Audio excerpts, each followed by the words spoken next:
चलिए जानते हैं आज के 2024 के इलेक्शन को देखते हुए आज जो रिजल्ट चालू है उस ताल्लुक से अपन बात करेंगे।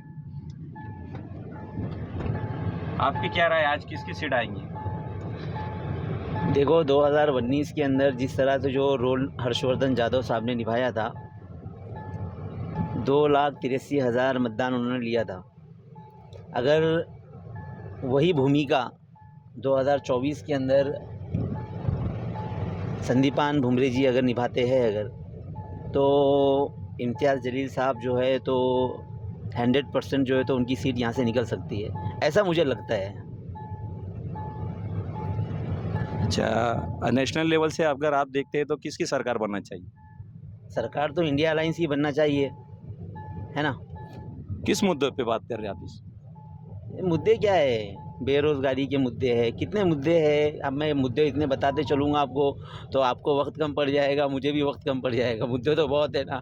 हाँ, बीजेपी ने बस सड़कें अच्छे बना दिए है, ठीक है, लेकिन बेरोज़गार लोग आज भी परेशान हैं। हाँ, रोज़गार के लिए बहुत सारे मुद्दे हैं, पानी का प्रश्न है, रोज़गार का प्रश्न है। हाँ, बहुत सारे मुद्दे हैं।